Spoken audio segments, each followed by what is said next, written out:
कल की अवतार अभी हुआ नहीं है, लेकिन कल की भगवान का नाम पूरा विश्व जानता है। जन्म अभी ठाकुर जी का हुआ नहीं है, लेकिन उससे पहले नाम विद्यमान है। यही ठाकुर जी के नाम की प्रधानता, विशेषता, और इसीलिए उनका नाम परम सत्य है।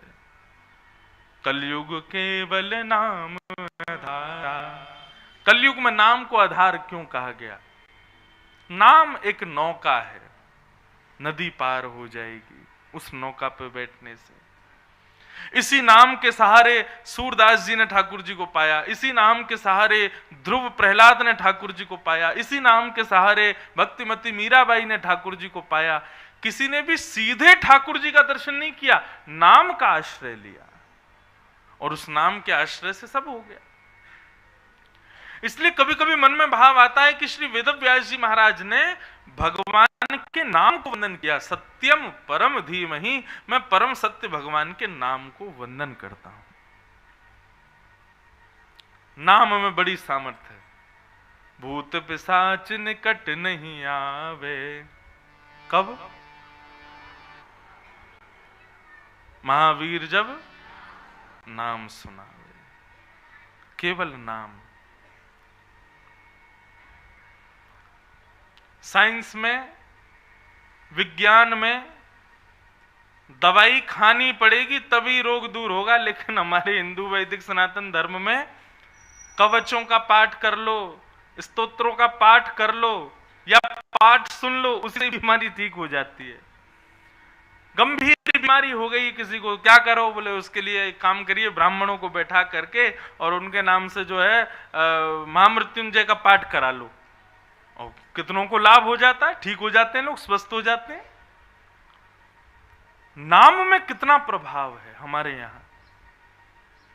इसलिए परम सत्य के रूप में भगवान के नाम को यहां पर वंदन किया गया। ऐसे प्रभु के नाम को हम वंदन करते। बंधुओं, एक बात कहें, नाम को आधार बनाइए। ठाकुर जी का नाम निरंतर मुखमंडल पर चलते रहे। जरूरी नहीं है कि कोई विशेष, जो आपको नाम प्रिय लगता हो ठाकुर जी का। जैसे हम श्वास लेते हैं, जैसे हम जल ग्रहण करते हैं, ये अति आवश्यक है। श्वास नहीं लेंगे तो जीवित नहीं रह पाएंगे, जल नहीं पिएंगे तो जीवित नहीं रह पाएंगे। ठीक वैसे ही जल और श्वास की तरह नाम को भी अपना जीवन उपयोगी बनाइए। आप चमत्कार खुद देखेंगे अपने अंदर। नाम को विशेष प्रधानता दो। व्यक्ति कोई नियम नहीं अपनाए। लोग आकर के पूछते, महाराज जी हमको कोई नियम बताइए, हम काय का पाठ किया करें, क्या क्या मला जपा करें, क्या क्या अनुष्ठान करवाया करें।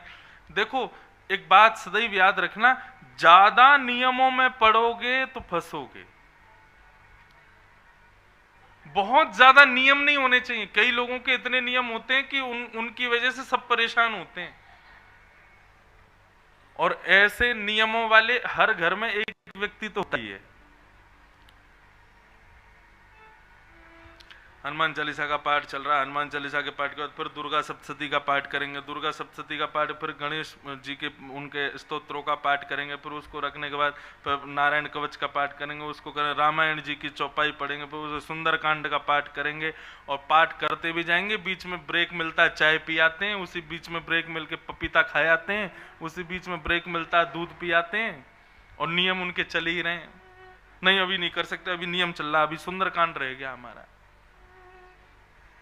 हाथी के पांव में सबका पांव, और वो हाथी का पांव है भगवान का नाम। गंगा किनारे भी बैठते हैं ना, तो अपनी माला को एक बार गंगा जी में स्नान करा के और तुरंत लेकर के हरिस्मरण करो, हरिस्मृति करो।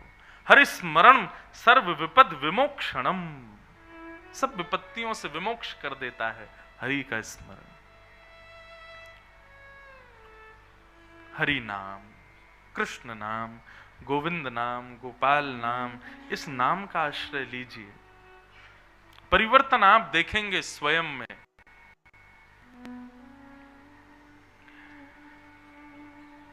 तो यहां पर सत्यम परम धीमहि के भाव से भगवान के नाम को वंदन किया, और पूरे श्लोक में बताया जो जन्मादि से परे हैं, जो स्वराट हैं, जो अविज्ञ हैं, अनविज्ञ नहीं हैं, ऐसे परम श्री कृष्ण के नाम को मैं वंदन करता हूं। भागवत के दूसरे श्लोक में 4 बातें बताई गई: विषय, अधिकारी, संबंध और प्रयोजन। और क्या कहते हैं श्री वेदव्यास जी? धर्म प्रोजित कई तमुत्र परमो निर्मत्सराणाम सताम वैद्यम वास्तवमत्र वस्तु शिवदम तापत्रयोन्मूलनम। श्रीमद्भागवते महामुनि कृते किं वा परैरीश्वर सद्यो हृद्यवरुध्यते त्रिकृतिभिः शुश्रूषुभिस्तत्क्षणा।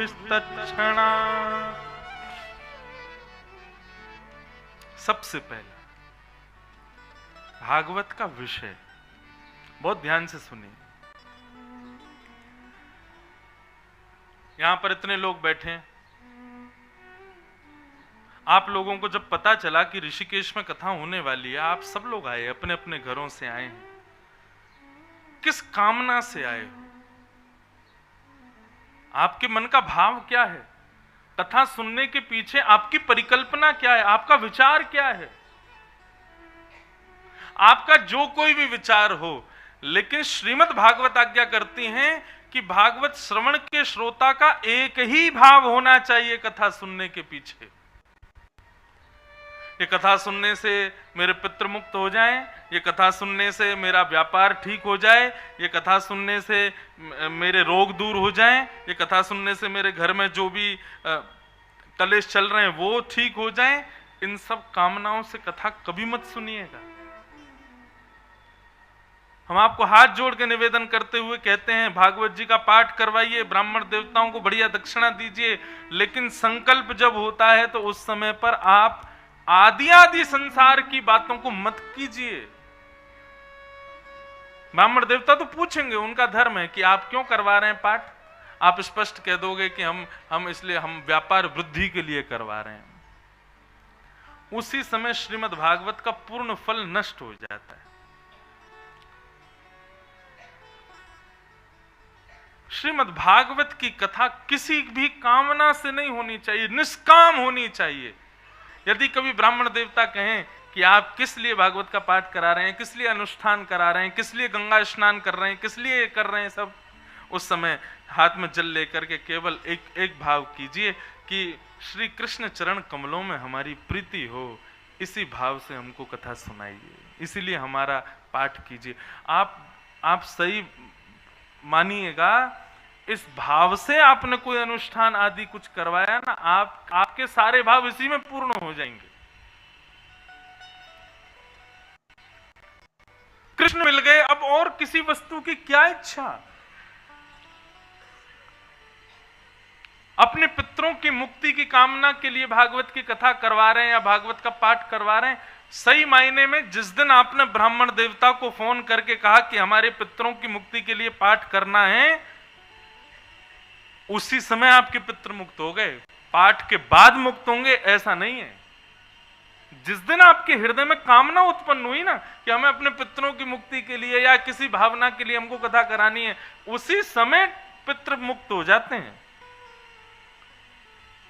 भागवत कोई ऐसा ग्रंथ थोड़ी है कि कथा पूरी होगी उसी के बाद लाभ होगा। श्रीमद् भागवत तो ऐसे सुनने की इच्छा मात्र हृदय में आ जाए कि मुझे कथा सुननी है, वो इच्छा मात्र ही आपके कितने कामों को बना देगी। भागवत का विषय अन्य संसारिक नहीं होना चाहिए। भैरवी, भागवत की एक ही इच्छा, धर्म प्रोजित कैतवोत्र परमो।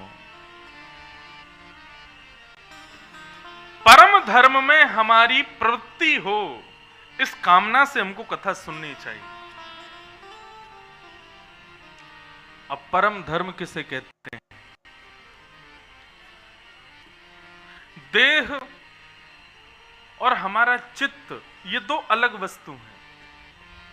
बहुत ध्यान से सुनिएगा सब लोग। कई बार देह की इच्छा कुछ और होती है और चित्त की इच्छा कुछ और होती है। देह की इच्छा क्या है?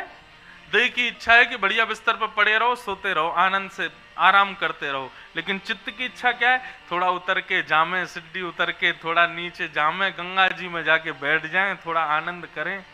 देह और चित्त दोनों अलग अलग भावनाओं में रहते हैं। हम देह की कामना की पूर्ति के लिए या देह की उज्जवलता के लिए, देह की पवित्रता के लिए, देह की श्रेष्ठता के लिए जो कोई भी कर्म करते हैं वो धर्म कहलाता है। लेकिन जब हम चित्त को सुधारने के लिए, चित्त की श्रेष्ठता के लिए कोई कर्म करते हैं उसको परम धर्म कहते हैं। समझ में आई बात? बंधुओं, आप सबसे प्रार्थना, कोई भी बात समझ नहीं आवे तुरंत उसको लिख लीजिएगा, संशय में कोई मत रहना। और लिखने के बाद जब आपको अवकाश लगे या तो हमसे आके पूछ लो, नहीं तो यहीं पे दे दो, हम आपको उत्तर देंगे। संशय में कोई मत रहना। देह की निवृत्तता के लिए जब हम कोई कृत्य करते हैं, जैसे कि गोवर्धन परिक्रमा, आप गिरिराज जी परिक्रमा कर रहे हो, दंडवती दे रहे हो या पैदल चल करके दे रहे हो, उससे आपका देह पवित्र होगा, लेकिन आत्मा पवित्र होगी ये बात गारंटेड नहीं है। लेकिन आप किसी संकीर्तन में बैठे, सत्संग में बैठे, संतों की मंडली में बैठे, कुछ चर्चा आपने सुनी, उससे आपका मन पवित्र हुआ, वो परम धर्म है। जहां पर चित्त की पवित्रता, चित्त की शुद्धता की क्रिया के लिए हम लोग कर्म करते हैं, वो परम धर्म कहलाता है। और जहां हम तन की विशेषता रखते हैं, तन की शुद्धता का भाव रखते हैं, वो धर्म कहलाता है। श्रीमद् भागवत का विषय क्या है? धर्म प्रौजित कैतवोत्र परमो। परम धर्म करने की इच्छा प्रकट होना, ये भागवत का विषय है।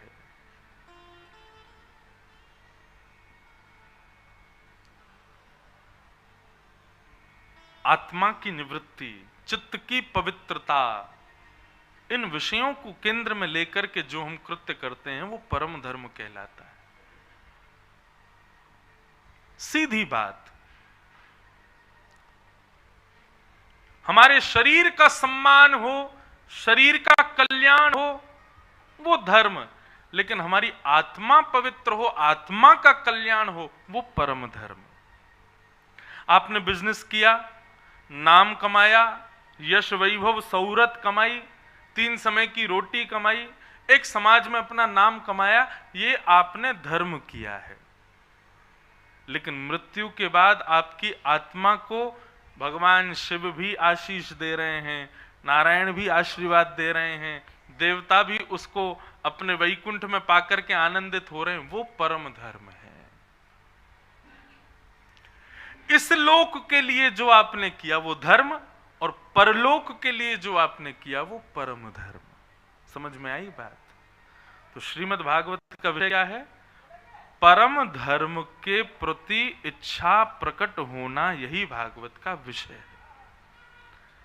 कथा श्रवण करने के बाद में, भागवत का आश्रय लेने के बाद में व्यक्ति परम धर्म की क्रियाएं करने लगता है, जिससे तन पवित्र होगा, तन उज्जवल होगा, तन श्रेष्ठ होगा, यह विशेष नहीं, लेकिन हां, आत्मा जरूर श्रेष्ठ हो जाएगी।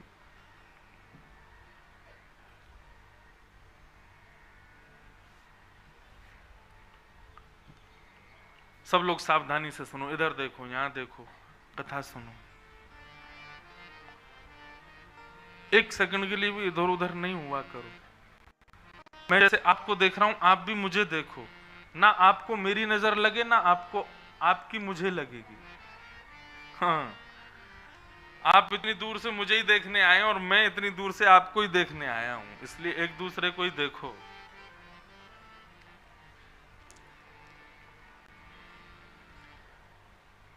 भागवत की कथा, सत्य बताएं, व्यास मंच पर बैठने का अधिकार अध्ययन प्रदान करता है। आप गुरुजनों से जो पढ़ते हैं वो आपको अधिकार देता है यहां बैठने का, लेकिन कथा कहीं अध्ययन से नहीं जाती, अध्ययन के भावों को मस्तिष्क में रख करके और श्रोताओं का मुखमंडल देख करके कथा निकलती है। ये क्या सुनना चाह रहे हैं, यहाँ कैसा माहौल बना हुआ है। यही कथा आप कहीं और वैष्णव जहां रसिक जन बैठे हो वहां सुनोगे तो वहां आपको अलग तरीके की कथा सुनने में मिलेगी, वहां पर रस चर्चा ही सुनाई देगी। तो इसलिए जैसी कथा सुननी है वैसे एक्सप्रेशन बना लेना, कथा वैसी होगी। बहुत ध्यान से सुनिए। भागवत का विषय क्या है? परम धर्म के प्रति अग्रसित होना। और परम धर्म क्या है? जहां पर शरीर की सुविधाओं का विचार नहीं कर रहे हैं, आत्मा को सुविधा मिले, आत्मा हमारी श्रेष्ठ हो, ये विचार जिन क्रियाओं में होता है उसको परम धर्म कहते हैं।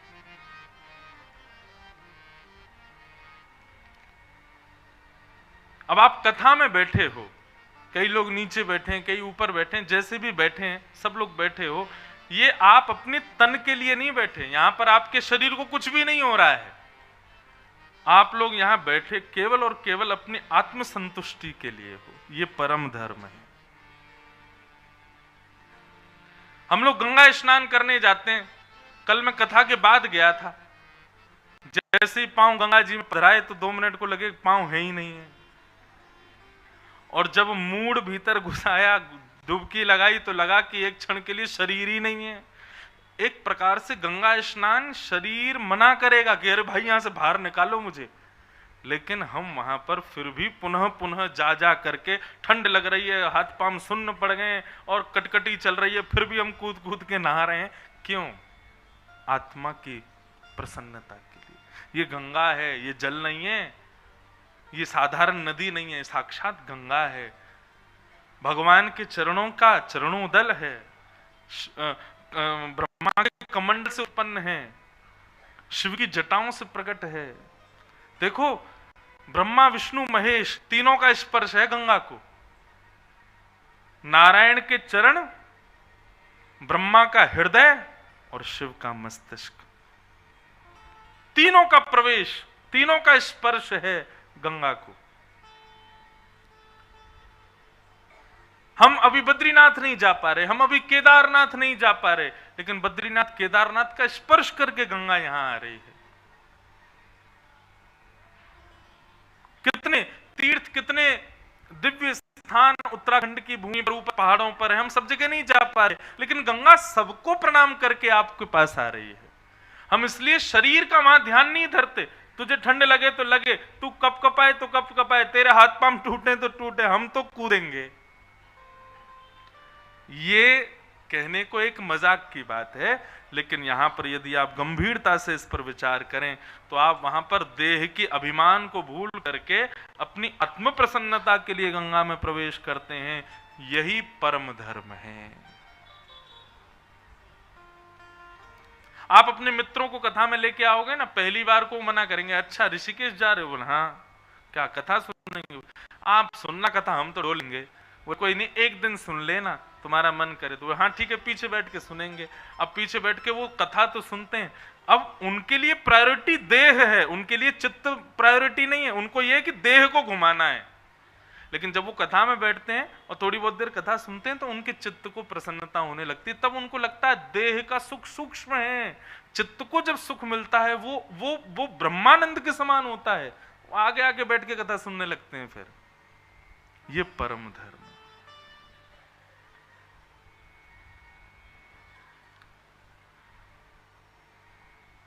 एक और बात, धर्मावली व्यक्ति चित्त को एकाग्र रखता है और तन को घुमाता है, लेकिन साधक व्यक्ति तन को एकाग्र एक जगह स्थापित करके चित्त को भगवत साधना में भ्रमण कराता है। आप लोग बैठे ऋषिकेश में, लेकिन कथा सुनते सुनते जब आगे चरित्र आएंगे जड़ भरत के, तो आप पहुंच जाओगे जड़ भरत के लीला में। ऐसा लगेगा जड़ भरत मेरे सामने ये लीला कर रहे हैं। आपका चित्त भ्रमण करेगा, देह यहीं बैठा रहेगा। यही परम धर्म है। नंदोत्सव जब होगा भूल जाएंगे हम कि हम ऋषिकेश में, चित्त हमारा वृंदावन गोकुल में भ्रमण करेगा। यही परम धर्म है। तो भागवत का विषय क्या है? परम धर्म के प्रति अग्रसित करना, परम धर्म के प्रति आपको आकर्षित करना, यह भागवत का विषय। दूसरी बात, भागवत का अधिकारी कौन है? भागवत का विषय परम धर्म, भागवत का अधिकारी निर्मत्सर। निर्मत्सर व्यक्ति भागवत का अधिकारी है।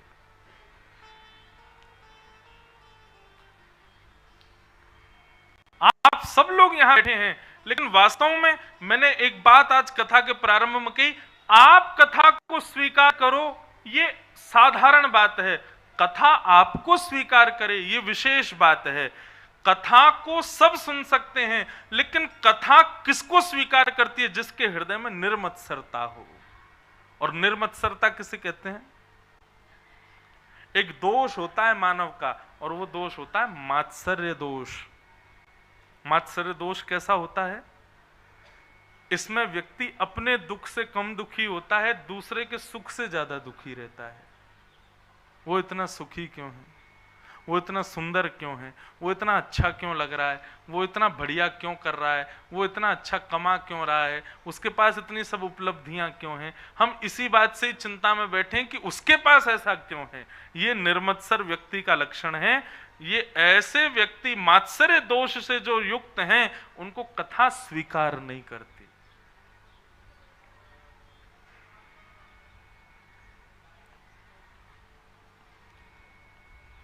कथा में आते हजारों लोग हैं, बदल के एक ही जाता है, बदल के 2 ही लोग जाते हैं, बदल के 3-4 लोग ही जा पाते हैं 7 दिन में।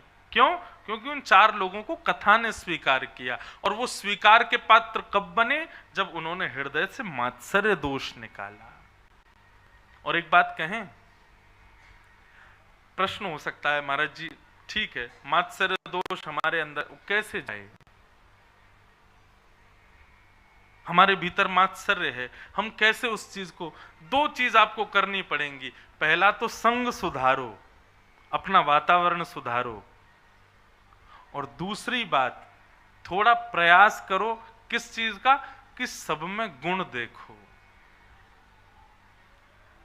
ये नेग्लेक्ट व्यक्ति है, इसको सबने तिरस्कार कर दिया, इसका सबने इसका त्याग कर दिया, ये किसी काम का नहीं है। लेकिन आपकी योग्यता क्या? उसमें भी गुण निकालो।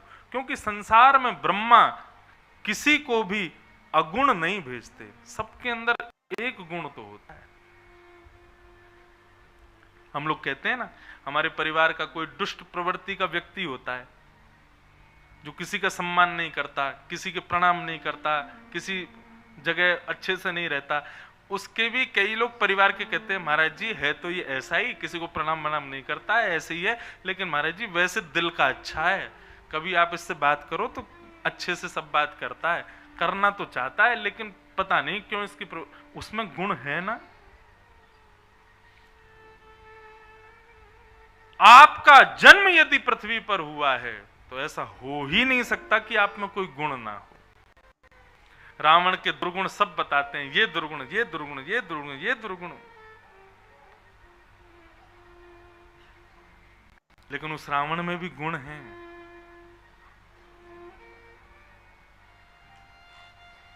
किशोरी जी का स्पर्श नहीं किया जब तक उनकी इच्छा नहीं हुई।